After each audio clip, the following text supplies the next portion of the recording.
Hi everybody, thank you for coming. I'm really sorry about the late notice as to when and where. I myself did not know till last night and I've been running around like a chick with my head cut off trying to organize stuff.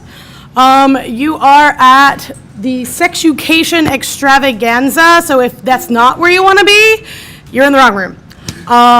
I will put a couple things out there at first. First off, I am not a doctor. Okay, I'm a mad doctor, but I'm not a doctor. So don't construe anything I'm about to say as medical advice. We will be talking having explicit, but not like, we will be talking frankly about sexual matters, including kink and gender and all sorts of other stuff. So if you can't handle that, it's all right. Go ahead and step out right now. I'm not going to be offended. And I'm thinking just basically kind of talking up here just for a little bit and then kind of opening stuff up to questions. I know that a lot of people seem to have a lot of questions, and I'd like to make this, I'm not the only one who knows anything about sex in this room, so I want to get, other people's input. If we start getting a discussion going, this is a safe space. Anything that goes on, it's talked about in this space stays in this space. No one's going to judge you, if you have questions or you have, comments or anything like that. Everyone, come on in, sit right down. It's all good. So I'm just going to start by talking for about 15 minutes, and then we'll start talking, then we'll start discussing things. I'd like to just basically talk a bit about what tools we have in our arsenal when it comes to sexuality and sexual pleasure. This is kind of an overview. Like if you went to the talk 2 years ago, there's going to be a lot of the same material in here. I apologize for that. This is kind of thrown together at the last minute. But one of the tools that we have in our arsenal is obviously sexual positions. There are many different positions you can have sex in. I humbly refer you to the rest of the internet to list them all. And for all the different, there's different types of sex, the one that most people think of is penile-vaginal intercourse. But there's also, there's oral sex, there's anal sex, and let me just tell you, every year I say this and every year I get applause at this, but, excuse me, liking anal sex doesn't make you gay, it makes you human.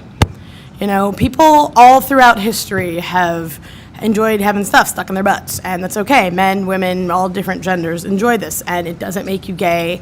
It just means that you like stuff stuck in your butt, which makes a lot of sense because there's a lot of nerve endings in the butt. So, that's an option that you have. Let's see. There's oral sex of various types. The best thing, everyone's always like, what's the best way to give head, or what's the best way to eat someone out? Well, the best way to do it is the way they like it. Everyone is a little different. So the best thing you can do, and this is something that I recommend for all forms of sex, is communicate. Talk to your partner. Find out what they like. It's okay to not know. It's okay to be like, I don't know, let's try stuff. That's a perfectly valid and okay way of approaching sexuality. I mean, a lot of people think that they have to know everything, or that, hell, even because I'm a sex educator, I know everything, and that's certainly not the case, Another thing we have in our arsenal for good sex is toys. There are toys of various types available on the market. Some of them just crappy little novelties made by companies that don't really take themselves seriously and what they do seriously, and high-end quality toys specifically made by companies who care about people's sexual pleasure. That's what they do, is provide high-end quality toys to the market. There are dildos, there are all sorts of vibrators, and vibrators are good for people with penises as well, not just for people with clitorises. There's a lot of people really enjoy using that stimulation on their penis, on their perineum or perineum. I'm still not sure how to pronounce that word. Different people say it different ways. The part between the ball sack and the penis. I hate the word taint, because something that's tainted is gross and ugly and it's bad, and it's not a bad part of the body, so I don't use that word. There's even, they're having like a revolution in vibrators, especially, there's lots of people putting all sorts of new tech in vibrators. There are some forms of vibrators that just there are 20 different ways they vibrate, and you can program them to move in certain ways at certain times, and you can have a favorite setting, and I'm serious, you can have favorites, it's crazy. There are vibrators that can even be worn inside of a woman's vagina while having intercourse, so that it can be felt by on both the penis and the vagina. The toys that are out there these days are just crazy. That different kinds of butt plugs made out of silicone. It's really insane the kind of stuff that they're doing with toys these days. It's great, actually. I mean, I've been seeing just an explosion of high quality, high end toys that are available. Another thing we have in this arsenal, and I think this is something that a lot of people don't think about, is gender. Playing with your gender, or having your partner play with their gender in various different ways for sexual pleasure reasons. Most people just, never consider, that maybe it might be fun to, and I mean, it could be as simple as like, if you've got a penis wearing a pair of women's panties, or it can be as an elaborate as having your female-bodied partner dress up as a man with facial hair and a suit and the whole 9 yards. Playing with genders it can still be considered taboo in society, but it can be really, really hot if that's what you like and that's what you're into. And it's also can be used as a way to just express different sides of yourself. There's lots of people who dress up and have different genders for all sorts of different reasons, and it doesn't necessarily, it doesn't make you gay. It doesn't mean that you're necessarily like a transsexual. It just means that that you have a gender thing, and that's totally cool. And this can be used during sex for pleasure. There's, a kink is another tool that we have in our arsenal, all of the various forms, anything from power play, whenever different people take different... Okay. Where different people take on different roles. One person surrenders power or takes power over another person, and there's many different ways of playing with power like this. There's kink as in sadism and masochism in playing with pain. Lots of people enjoy playing with pain and having pain and pleasure cross and mix. I'm sorry, I just had a brain fart.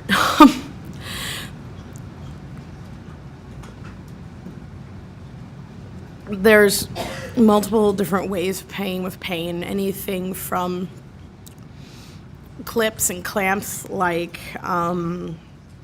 clothespins to floggings, and what's known as impact play is very common, spankings, paddlings, things like that, and all the way through things like play piercings with needles.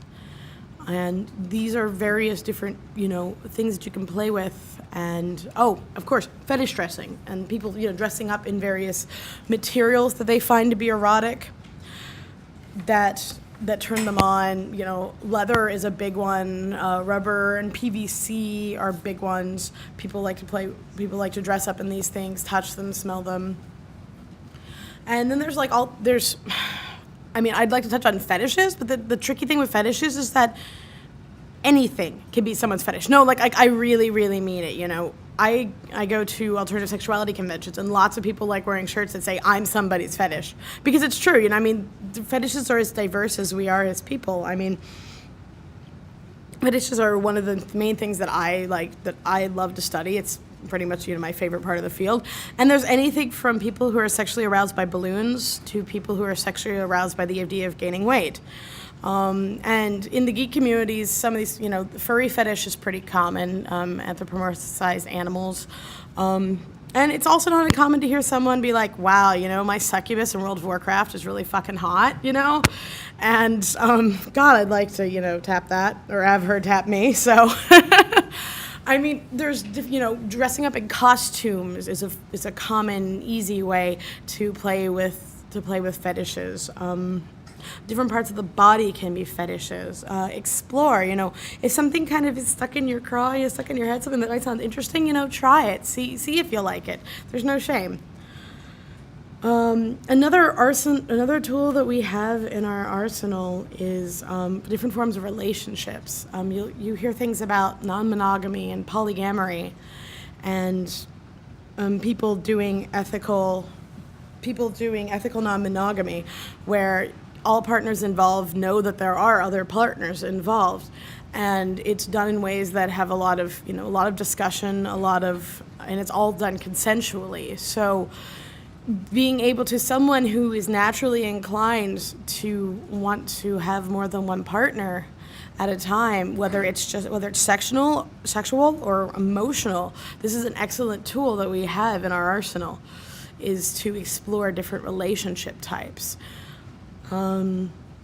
Orientation's another one, and most people, when they think of orientation, they think of what gender they're attracted to, men, women, trans people, other genders. But orientation to me, I think, is bigger than that. I think kink can be its own orientation. I think fetishes can be their own orientation. And playing with, it could be about the gender that you are in sex, or it could be about the gender that the other person is in sex. And there are all different ways that we can play with things and use these tools as ways to increase our pleasure. That was a really very brief overview.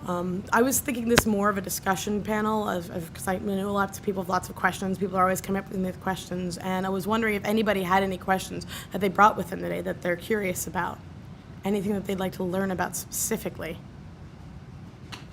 Oh, come on, someone has to have something here. Okay. Did you go to the Ars Electronica? Unfortunately, I was not able to make that panel. If you'd like to tell me a bit about what happened there, I'd really be interested. So specifically, my question was around, he went through, in the beginning, he went through the history of technology and sex and how it's intertwined, the Polaroid swinger, how basically that became popular because you don't have to take a naked picture of your spouse to the to CVS so that the person there sees your spouse, or you don't get embarrassed or whatever. But when he went beyond into the future, he gave an example of this piece that this guy had created where there was a vibrator connected to the internet, and it would only activate whenever there's an earthquake going on somewhere in the world. And so he has this as an art piece because he's saying, you're getting pleasure from other people suffering, potentially, if it's a big earthquake. But I was just thinking in terms of the type of people that are here, if anybody does any kind of weird hacking or something like that with, physical hacking as opposed to emotional hacking or, stuff like that. Of toys or of... Stuff like I have to admit that, teledildonics has never been my field. I know it sounds crazy, right? But is there anybody else here that this is something that they're really big and interested in? We'd love to hear from you. Like I said, I'd like to really get a discussion going here. Is there any? It seems like there would be that overlap. Yeah, you think there would be. I'm just curious about it. I know from the alternative sexuality conventions I go to that sometimes they will have, fucking machine demos and stuff like that. But most of the time these people, they don't really build them themselves. They will buy them from other people who are really into it. And a lot of them, I'm not going to say they're crude, but they're not taking full advantage of all the various technologies out there. Like the one that you said was fucking brilliant. That's a grand idea. You could also think of it as, instead of, taking pleasure at someone else's suffering, it can be also thought of in such a way as receiving your pleasure from the earth itself, especially for someone whose their sexuality and their spirituality are really linked, especially if you have an earth-based spirituality, a form of pagan or a different one, that you think would be a great way to link those two. But I found a lot of the fucking machines have been really simple ones, stuff made out of mixers, stuff made out of power saws.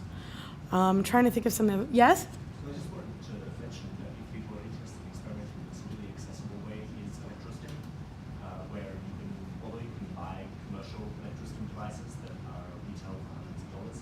It turns out that you can assemble them out, but find your own.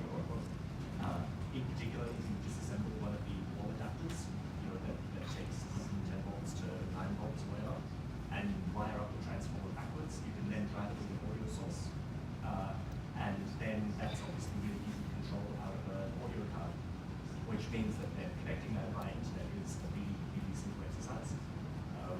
There are some things you want to be really careful about, like maximum power output, but the experiments that we ran at Bridge were basically, depending on the person, it's like between 10 and 20 volts of activation, which is really low, and an absolute upper peak of 1 milliamp current. So those are really easy things to regulate within, and there's a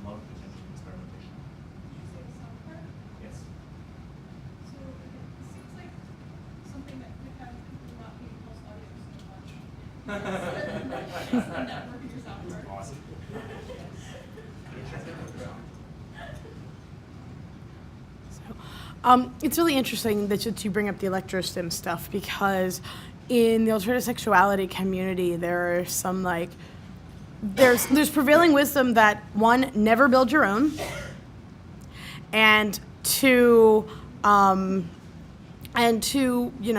the only safe places are here, here, and here.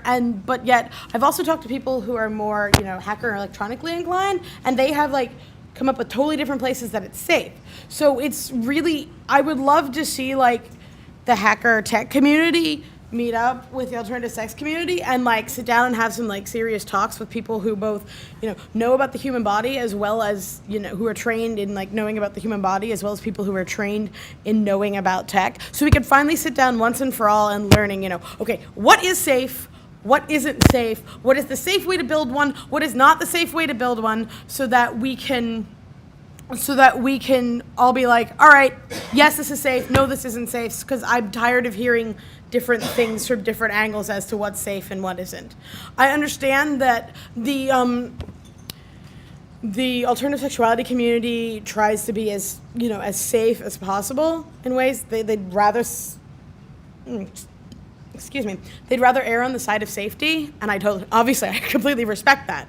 But there's also are we, because we don't understand, or why aren't we going out and trying to understand more and doing that?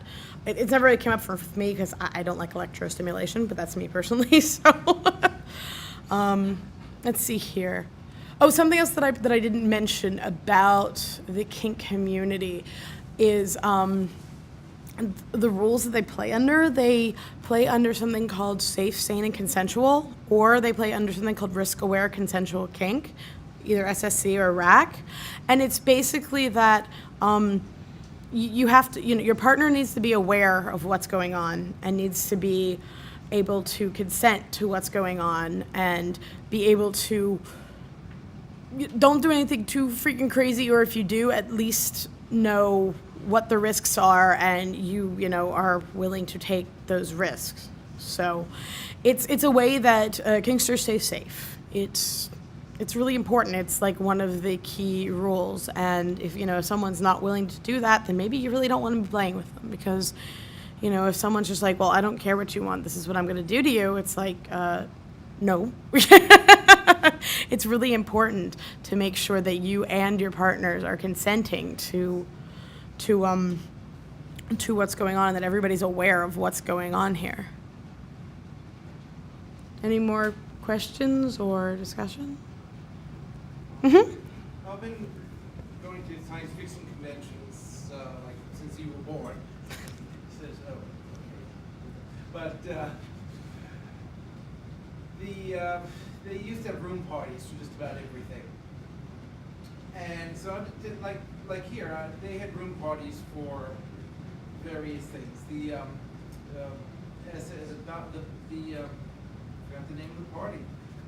Yeah, the first thing that goes is your memory, right? They used to have a bondage and other parties, and most of the stuff that they showed was pretty lame, to put it mildly. What was really happening was mostly behind closed doors.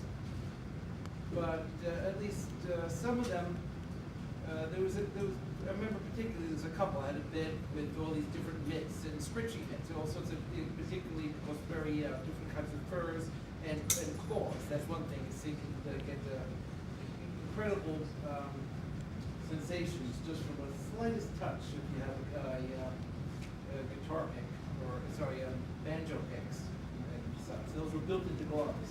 They had nice blunt metal claws, so you wouldn't scratch, couldn't bleed.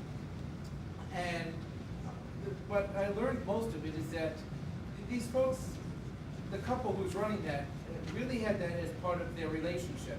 They made it into a business, and they commanded tremendous respect, because they're saying, this is what we do, this is how to do it right. And even if you don't like it, at least understand this is how we do it right. And they were into low tech. That's the thing, is that what surprised me so much, even though science fiction community and all, most of that stuff was just still low tech, because it was about two people being together, or 3 or more, depending on your thing. But the safety and concern was still the cornerstone of the whole thing. And that's, I think, part of the antithesis to all this tech is that if the person isn't there, do they care about you? I'm not exactly sure what you meant by with the person there, do they not care about you? Well, you're what do talking you mean? about all the internet devices and such. And as you're saying, you have to be, you're taking your own personal safety is in your own hands. Whereas if you're actually with a person, it's a shared responsibility. Well, I mean, if you're the only person in the room, then yeah, in some ways you are taking your personal safety into your own hands. But also, I found that the internet devices are really great for long-distance relationships, for long-distance couples, to be able to share sexuality in a more physical way through the distance. So, I mean, and remember, you're not always looking for a deep, meaningful connection with your partner. Sometimes you just want a hot fuck. And that's okay. Not everybody wants, a long-term relationship. Sometimes you just want to get your rocks off, and that's a completely acceptable thing. So, God, I'm trying to remember. There's an internet vibrator device that each one is assigned a code, and there's a website that's around it. And if you're looking just to have some hot fun, you can just, meet up a random person. You never have to give them anything but your code. And when they put your code in, they can then control this device. So it allows someone to easily be able to do this, to go out and find it. And in that case, this is someone that, obviously a decent person would, care enough about, hey, let's get you off, let's have some fun. But, you don't have to have a deep, meaningful connection here. You can just go out and have some fun, sexy times with this device. But I don't think a lot of people in general try to say that technology dehumanizes us somehow, that it brings us farther apart as people, and I've never bought into that. I don't believe it. I believe technology is a tool. I believe that if we are being dehumanized, if we are being separated as people, it is happening because we in some way, shape, or form kind of want it to happen, or allowing it to happen. It's not like the internet, in a way, has a mind of its own. It's all made up of what we put there. It's not like computers have a mind of their own, even when it seems like they do. They're only as good as the people who've programmed them, and the people who've built them. So if we're being dehumanized by our computers, it is our own fault. And it is our responsibility that if we don't want that to happen, then to not let that happen. As well as, I grew up in the middle of the woods in Pennsylvania. It was a very, very lonely life. I only got a computer when I was in high school, and that was 1996, and it was a 386. I didn't get on the internet at home until 2000, right before I went off to go to college. I was different in a small town, and anyone out there who's ever been different in a small town knows the absolute utter horror hell that this can be. I had one friend growing up who didn't even go to my school, but then I found the internet, and I met other people like me who were intelligent. I lost my virginity to someone I met on the internet, and yeah, it wasn't just a random fuck. We were actually in love at the time. He was from Berlin, Germany. And all these people that are like, the internet dehumanizes us, the internet takes us away from each other's people, I'd like to call them on the bullshit, because had it not been for the internet, I would have been far more isolated. I think people don't realize that not everyone lives in, the people who say that, I don't think they realize that not everyone lives in a big city or fits into their community. That the internet is a fantastically good tool for bringing people together. And most of the time when they're bitching about it, it's because they're on the internet when they're doing it, and I'm like, hello? You're spraying the internet to say that the internet's bad. That makes no fucking sense whatsoever. So, Well, the internet's over. yeah, because Prince said the internet's over. What the hell world is he living in? I don't get it. But I think that if, kind of back to the original one you're talking about, if technology is dehumanizing us and is affecting our sex lives, that it is happening because we are letting it. That we aren't using it to bring us closer together and to do that. I'm sorry, she had her hand up and then we go back. Just a few things that I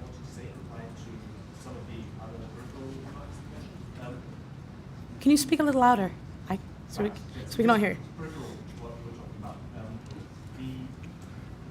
A lot of, because sex has become very commercial now, as in there are a lot of commercial suppliers of toys and devices and things like that, they obviously have an interest in making things the same. And it's quite a high priority. And so we now get different silicon compounds that have different phthalates levels or things like that, and people have a lot of attention to this. So a lot of this stuff is not dangerous because it has to be not dangerous because people don't want to consume it. And a lot of that has displaced the amateur market because it's much easier to go and buy a device than it is to make one. Right? So the people that still do things by hand are still taking a lot more risks. And if you want to take risks, then you probably have to do them by hand. And kind of attached to that, the sort of parties that you can walk into, the sort of BDSM parties that are open door to anyone, will tend to be of the same variety that are run by people that are enthused about inviting people in and giving them their first taste of alternative sexuality. And so they will be unchallenging as far as possible, right? The challenge is mental rather than physical. And also, given the audience, having a lot of toys that are great for people that are taking pills or ecstasy or whatever is usually, just playing to a target market. But with that, you don't have to be, you don't have to know very much about the BDSM scene to start hearing stories, particularly about the professional BDSM scene, to start hearing stories of things going horribly wrong, suspension, bondage, leaving people in wheelchairs, electrostimulating burns, all kinds of things really do go wrong. Like there are a lot of unsafe practices that you can choose to indulge in if that's your flavor of this. So just don't take a hotel party as being necessarily indicative of the realms of experience that you don't know. Okay, to qualify that, it's just that the problem there is that's what you can first see. I don't think that is what most people first see. Maybe within the geek realms, that might be one of your first experiences. But from what I've found, just of the general public's first experiences, as someone who is in the alternative sexuality community, and there's plenty, there's a ton. If you've ever been curious with the alternative sexuality community, but you're afraid, but I'm a geek, they're not gonna like me. Oh my God, it's like half geeks, if not, 3/4. It's ridiculous, the crossover. Yeah, so don't think of that. But I found that amongst the non-geeks, that their first experiences with this kind of stuff has usually been online porn, next up chat rooms, and then if they're lucky, they will find their local BDSM organization, education organization, and or their local public dungeon, which, as you said, most play parties have a set of rules that this is what you can play by. At my local dungeon, in Washington D.C., where I'm from. One of our organizations, Black Rose, at least I haven't done in a while, but I'm a trained dungeon monitor. So I've had training in first aid and CPR, AED, as well as training in dungeon safety, and I walk around and I make sure I look at all what's called a scene going on, and making sure that what's going on there is safe. And if I don't know, I'll go up to one of my fellow DMs and be like, I don't know that much about suspension bondage. Take a look at that. Tell me if that's rigged in a way that is something going to happen. You always have to. One of the things they teach you is that you always have to say, what happens if something fails? If you're looking at some form of suspension bondage, you look, what happens if this rope breaks? What happens if that breaks? And then you think about what the consequences would be. So the safety protocols are really, at any decent party, are going to be really good. I've also gone to sci-fi cons. I've unfortunately never been able to find my way into the sexy parties, but I've been to a Frolicon, which is a combination sci-fi and kink convention. They bring them both together. It was a kicking good time, let me tell you. But these parties usually, because of their very nature, they're not specifically people. These people may be in their kink scenes back home, but it's a slightly different scene, and therefore sometimes they rule under slightly different rules, I found. So I don't know if that's helpful or not. Yes, please. Sure. I've always been afraid to ask my partner to get tested. Like, I would be willing to get tested any day of the week if someone asked, like, would you be willing to get AIDS tested or a STD tested? But just like asking my partner, I feel that, they would get offended. It's just like, why ask me? Like, they think they're a slut or they're unclean. It's just like, but I just don't want to get hurt or hurt someone else if I do get AIDS and I don't know about it. Mm-hmm. So, how is it okay to ask? I roll and have my partners in the alternative sexuality community where safe sex is so much of a must, it's not funny. I could easily ask any of my partners, when was the last time you were tested? What were you tested for? What are your results? There are people I know that specifically require you to not only be tested within a certain month, they want to see the results from the doctor. If they don't have that, then they have to figure out, how they're going to limit their contact with you and stuff. In the general outside world, it's not the same place. I have it because I roll in the alternative sexuality communities. I have a tendency to forget that not everyone rolls this way. And I would say that, is it accepted? Should you do it? By all means. Is it accepted? Depends on the person. How to do it in a way that, isn't offensive. Now, granted, I am not a relationship specialist. I can be I'm a kind of a blunt person, but, if before you have any kind of sexual contact and you're interested in someone new, sit down with them, be like, hi, we need to have a little talk. Before we do this, I just want to say that I'm doing this because I care about you as well as I care about myself. And I was wondering, have you ever been tested for any kind of sexual diseases? If they get offended, be like, say, no, this is this can be a scary time we live in. This, when we had sex ed in school, some of us only had abstinence-only education, some of us had comprehensive sex ed. But either way, I think oftentimes they'll teach about the STDs that you can get. So I think I can't say that, most people understand that it's part of the world we live in, that it's part of life. But I think a decent person would understand. Or, you can explain to them, I'm doing this because I'm going to get tested too. I want to make sure that I'm not giving you anything. And, you never know. It's the whole, this person slept with this person, slept with this person, one of those, you slept with everyone your partner has slept with kind of dealies. And even if your partner has had limited sexual contact, you don't know what their partners have had, and then you don't know what their partners have had, and you don't know what their partners have had. And it's always better to be safe than sorry. And I hate to sound this blunt, if you lose your partner over this, is this really someone that you wanted to be sleeping with? Is someone that wouldn't be willing to check on their own sexual health as well for themselves as well as yours, And as awkward as it is to say that in the first place, it's a lot more awkward to say, hey, I've contracted this.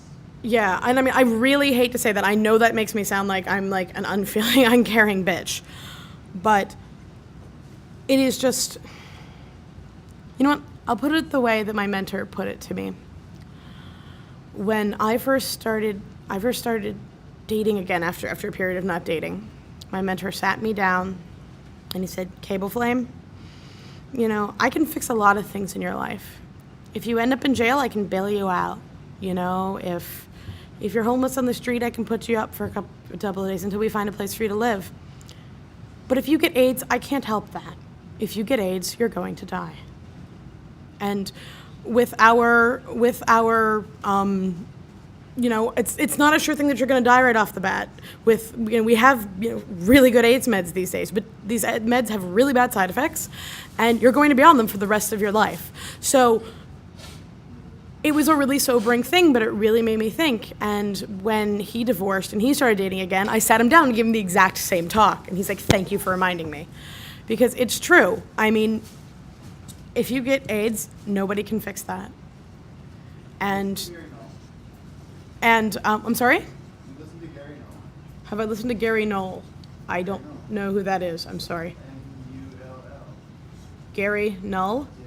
I've never heard of him. So, Actually, also, technically, there has been a case of AIDS being cured. really? Yes. Okay. The guy who was, who had the bone marrow transplant. Yeah. There's a genetic variation that renders you immune to one of the most common variants of HIV. Huh. It's the same thing that made them immune to the black plague. Interesting. So anyway, so there is all this set of Yes. people, they don't have However, forest do you want to risk that? Do you want to be that lucky? I know what you're saying. I know what you're saying. No, the story is great. Okay, go ahead. And so there was this gentleman who had HIV, he was HIV positive, but worse, he had leukemia. And Ooh. he had terminal leukemia and he had 3 months left to live, on top of having AIDS, because you know, bad things come in sets. And so they did this procedure, which has a 25% survival chance, I think, which is basically radiotherapy to destroy all of your bone marrow, and then a bone marrow transplant. But they decided, what the hell, we're probably going to kill you anyway, let's go for broke and find you a bone marrow donor who happens to have a mutation that will then prevent, that will then make you immune to the variant AIDS that you have. And lo and behold, he rolled critical 20s all the way through. That's fantastic. And he survived. And as a result, his serum levels of HIV basically dropped to 0. There is he is now a one-man research subject, and there is a question of whether he has HIV latent in non-blood cells, like whether it's latent in some organs or something and will cause problems. But he is basically, at this stage, not infectious, and he is effectively not at risk. That's for amazing. Most of the sequelae of AIDS at this point. That's amazing. So, don't really plan on that, because you only living through it anyway. Yeah. But And something that a lot of other people also don't realize is that there are multiple strains of AIDS, and you can, even when you have AIDS, you can go and still catch different forms of AIDS. And with other STDs, I mean, syphilis is on the rise with gay men right now because of unsafe sex. I mean, I don't know what you had in sex ed class, but in my sex ed class we learned different ways of asking someone to wear a condom, and the excuses that they give and how to talk around those excuses. But it doesn't feel as good. Well, we'll get you the ribbed ones and it'll feel just fine. Or how would no sex feel? That wouldn't feel really good at all. Now would it? But sitting down with your partner, telling them how much you care about them, and that you're asking them because you care and because you care about yourself and you care about them, offering to go get tested together. Offering to go get tested together. Yeah, let's go together and do it. Exactly. I've also found passive aggression also works really well. Like when you run up and say, hey, I just got tested, these are my results, and then do that. I can't say I necessarily condone passive aggressive behavior, but One thing I was someone up in front always said there's always bribing. Once again, another thing I can't say I necessarily can Send you condone. out for ice cream after. Yeah, there you go. After they stick you with the needle, I'll kiss it better. But yeah, I mean, just be gentle, be kind. You just say, it's not that I think you're a slut. It's because I just know how serious all this stuff is. I also know how, who wants to go back to the doctors and have to get a couple of shots and yada, yada, yada. And I just want to, especially if you are ethically non-monogamous, it is really, really, really imperative because you are sleeping with multiple partners, your risk does go up, It's the same thing with safe sex, I personally right now, me and my partner, we are non-monogamous. We have both been tested. We're both clean. Actually, it's time for me to go again, but and because we have been tested, we have decided to have barrier-free sex.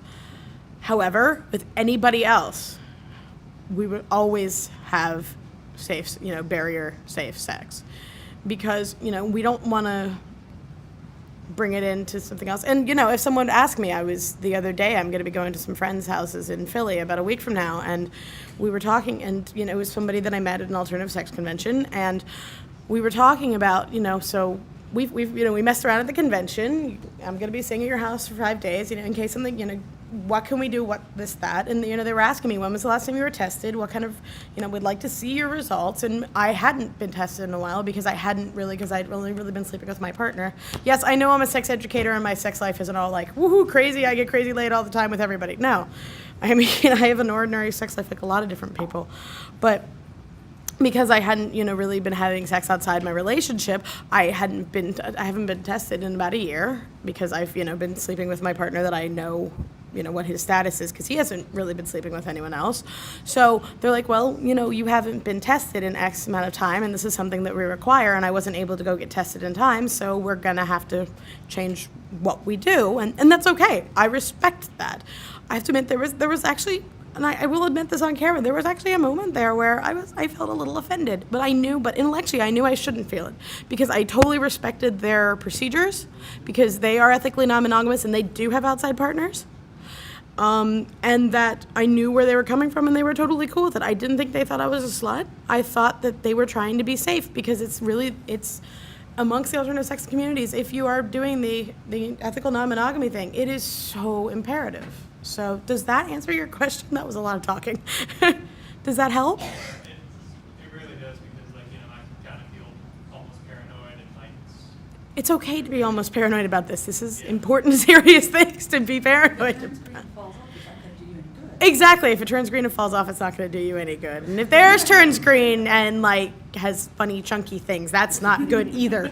So yeah, it's okay. And like I said, this is going to sound bad, but even if your partner says it isn't okay, trust me, it's okay.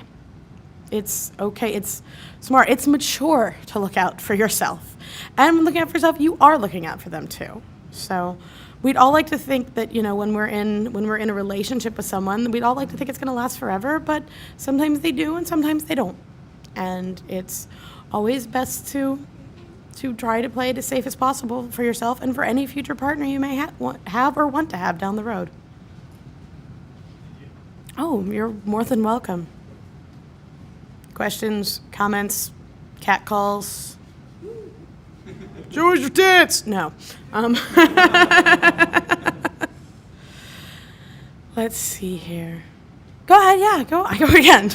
I have another one. Sure. How do you keep masturbation interesting?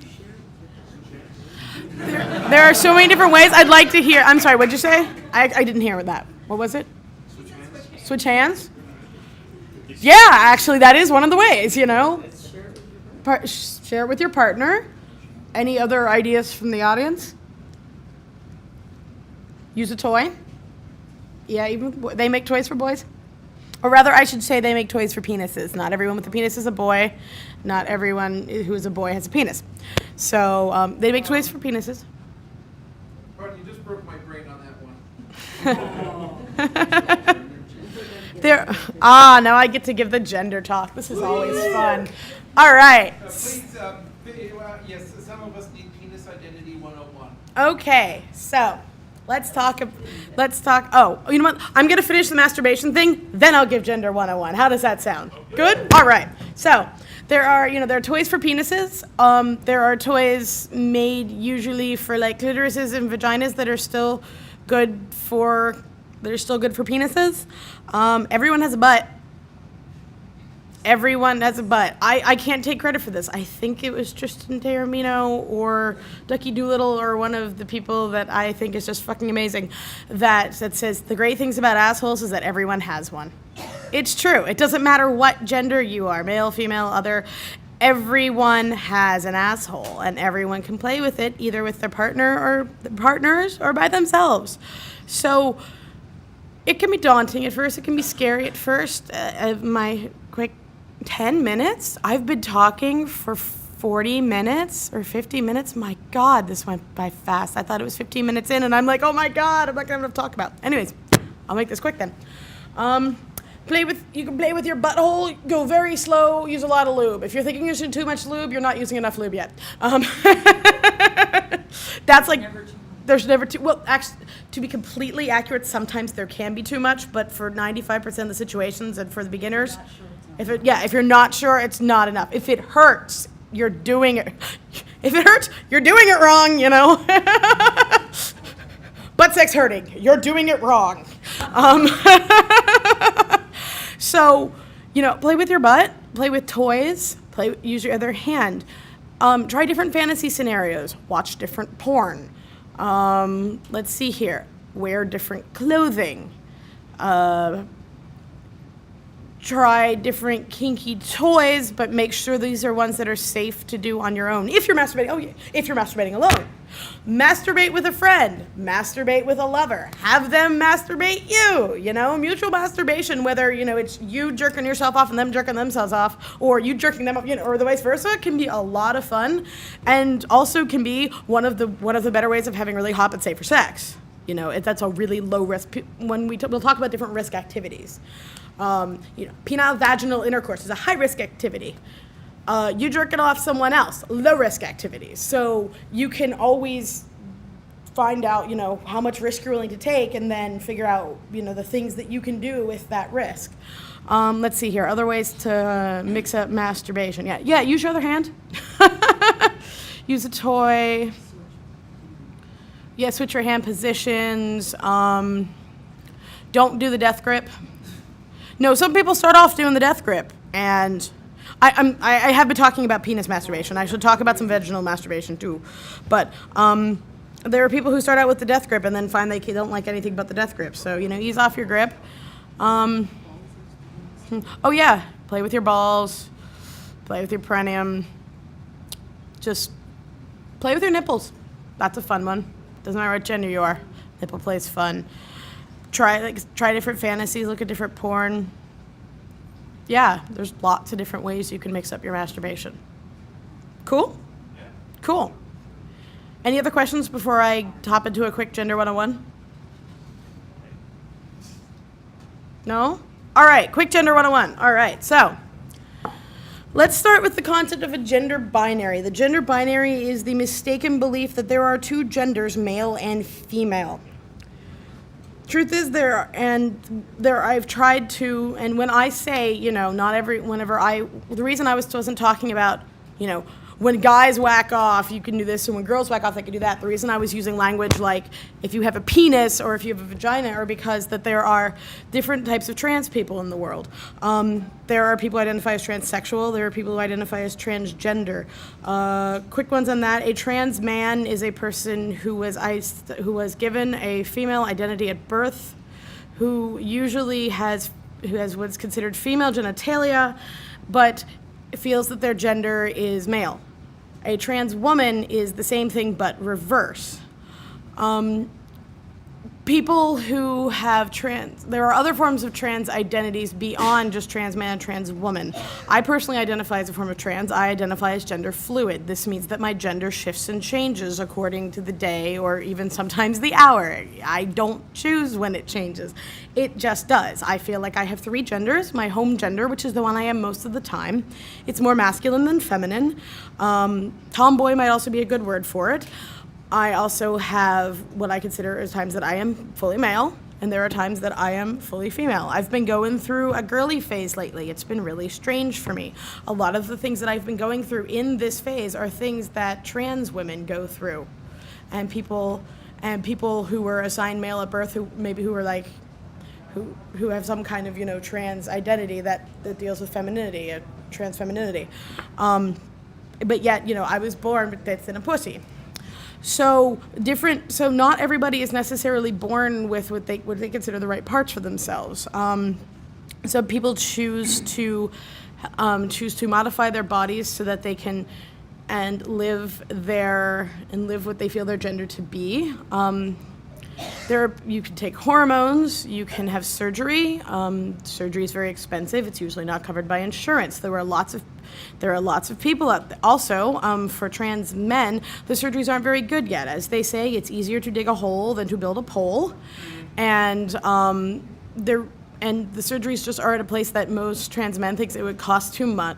At least what's called bottom surgery, think it would cost too much for what they would get in return, or not actually getting in return what they'd want. Or there are trans people who are like, I was assigned female at birth. I feel like I'm male, but I really don't give a shit that I have tits and a pussy. It just doesn't bother me.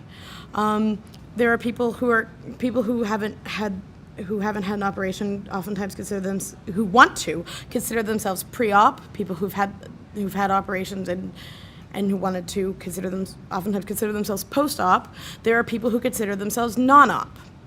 They're either not interested in having the surgery, or they can't afford it. Really, affording is a huge part of this. There are people.